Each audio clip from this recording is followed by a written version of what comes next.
students, welcome back to my lectures of class 9th physics. Here we are starting a new chapter, that is gravitation.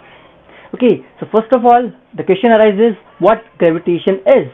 This gravitation is simply the force of interaction between any two bodies in the universe.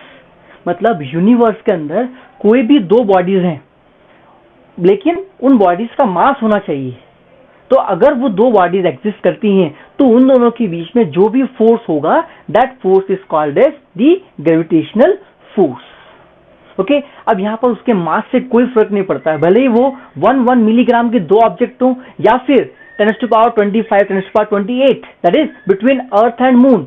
Earth and moon भी हो सकता है, between me and this pen it can be, so that force is called as the gravitational force, that is between any two bodies in the universe.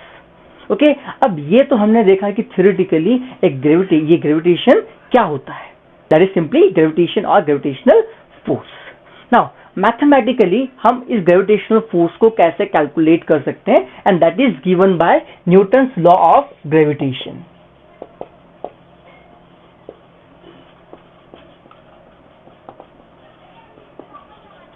अब Newton's law of gravitation क्या होता है, ये इसके पीछे आपने स्टोरी सुनी होगी कि न्यूटन पेड़ के नीचे बैठे थे and one apple that falls on his head and then he thought about it that why that apple falls towards the earth, why didn't it move away from the surface of the earth. So from there the concept of gravitation was started to develop. Okay, now here what is the Newton's law of gravitation?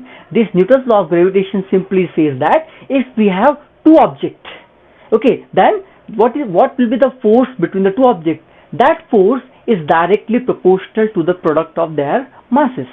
इसको समझिए ऐसे कि हमारे पास एक object है, it can be any object, it can be either spherical or it can have any shape.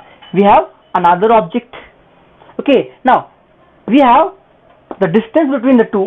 We have to always take the distance from their geometric centers. उन दोनों के सेंटर टू सेंटर को जब हम join करेंगे will get the distance between the two. आप यहां से यहां तक डिस्टेंस नहीं ले सकते, वी हैव टू कैलकुलेट और we have to take the distance between their centres. दोनों के बीच की डिस्टेंस जो है हम क्या कंसीडर करते हैं, आर। ओके, ये जो ऑब्जेक्ट है इसका हम मास कंसीडर कर लेते हैं m1 और इसका मास कंसीडर कर लेते हैं हम m2। स्मॉल m और capital M, it doesn't matter. Now what this Newton's law of gravitation is, it simply calculates the force between the two bodies. मतलब अगर इन दोनों बॉडीज के बीच में अगर जो फोर्स है वो फोर्स कितना है, F मान लेते हैं, तो यहां पर ये जो फोर्स है this force is directly proportional to the product of their masses. मतलब ये फोर्स कितना होगा, जितना कि इन दोनों का मास होगा उसका प्रोडक्ट। तो जितना ज्यादा यहाँ पर दो बॉडीज का मास होगा उतना ही ज्यादा उनके बीच में फोर्सेस भी होंगे। Okay, so this force is directly proportional to the product of their masses and this force is inversely proportional to the square of distance between them. मतलब इन दोनों के बीच की जो डिस्टेंस है r, so this force is inversely proportional to the square of distance between them. जितना ज्यादा distance बढ़ाएंगे उतना ही फोर्स की वैल्यू कम होगी। Okay, so here we have this equation number 1 and this as equation number 2. So here I can write this F is proportional to m1 m2 by r square. Okay, because here in LHS side both have same F. Okay, now here we have this proportional sign.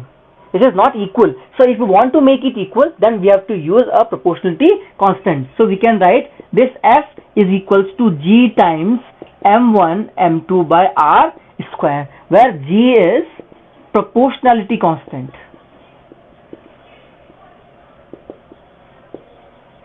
Proportionality constant, which is called as universal gravitational constant. This is very important, that it is called as universal gravitational constant. Okay, and here we have some constant value of G. This value of G is equals to 6.67 into 10 raised to power minus 11. ये इस universal gravitational constant की value होती है, which is given by Henry Cavendish. ये एक बहुत famous experiment है, that is called as the Cavendish experiment, by which the value of capital G has been calculated. अब यहाँ पर कैपिटल जी की हमने सिर्फ वैल्यू देखी, what will be the unit, because यहाँ पर फोर्स की तो यूनिट क्या हो जाएगी, newton, that we have studied in the previous chapter. Let us find the unit of this capital G. अगर हमें फॉर्मूले से किसी की भी यूनिट निकालनी है तो क्या करना पड़ता है कि जिसकी यूनिट निकालनी है इसको एक तरफ रहने दो, बाकी सभी को दूसरे साइड में ट्रांसफर कर दो। So we have this F is equals to G m1 m2 by R square. तो हमें क्या है, जी की यूनिट निकालनी, क्या करते हैं, बाकी सभी को इधर भेज देते हैं। So I can write this G is equals to F R square by m1 m2. Okay, now if you will write the unit of the individual quantities, then we can get the unit of this capital G. So this F, its unit is Newton, that is represented by capital M. What about this R? That is the distance, and unit of distance is meter. So here meter square, because R square, meter into meter, it will be meter square, divided by mass m1, that is kilogram. Here also we have kilogram, तो इसकी unit क्या हो गई, newton metre square, and that is in denominator, so I can write it as per kilogram square. Okay, so I can write the unit of capital G, that is equals to 6.67 into 10 to the power minus 11 newton metre square per kilogram square. Per kilogram square की जगह यहाँ पर हम kilogram की power -2 भी हम लिख सकते हैं. So this will be the value of universal gravitational constant. It is the value, it will be its unit, that is 6.67 into 10 to the power minus 11 Newton meter square per kilogram square. Okay, we have seen this Newton's law of gravitation, which is also called as universal law of gravitation, because this is applicable to the whole universe. That's why it is also called as universal law of gravitation.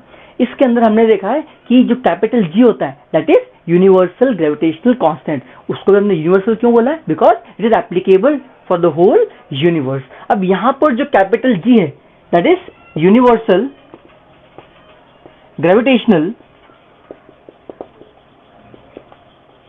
Constant. इस universal gravitational constant को हम define कैसे करेंगे, ठीक है. अब यहां पर इसको डिफाइन करने के लिए हम वही फॉर्मूला यूज करेंगे जो हमने न्यूटन्स लॉ ऑफ ग्रेविटेशन में जो फॉर्मूला हमने डिराइव किया है. We have this F is equals to G m1 m2 by R square. Okay, now here we want to define this G. तो हम यहां पर क्या करते हैं, if we take m1 m2 is equals to 1 kg, मतलब हमारे पास दो ऑब्जेक्ट हैं. This is the first object which is of 1 kg and we have another object which is of mass again 1 kg, and here if I take r is equals to 1 meter, मतलब दोनों के centre to centre जो distance है, that distance is 1 meter. अब यहाँ पर ये जो वैल्यूज है मैं यहाँ पर पुट कर दूं, I can write this f is equals to g 1 into 1 divided by 1 square. ये कितना हो जाएगा, f is equals to g. इसका मतलब क्या है, that this universal gravitational constant is equals to force. अब वो फोर्स किसके बीच में, it is equals to the force between two objects of mass 1 kg kept at a distance of 1 meter.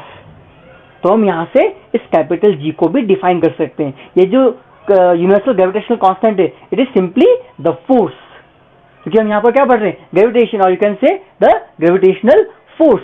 तो यहाँ पर जो यूनिवर्सल ग्रेविटेशनल कांस्टेंट है, ये भी फोर्स के टर्म में डिफाइन किया जा सकता है. कैसे, it is equals to the force between the two objects of mass 1 kg kept at a distance of 1 meter, that is called as the universal gravitational constant. Okay, after looking at the universal law of gravitation, we will see the importance of universal law of gravitation, that why it is important. So let us look at some important points. The first one is, it is the force due to which planet moves around the sun.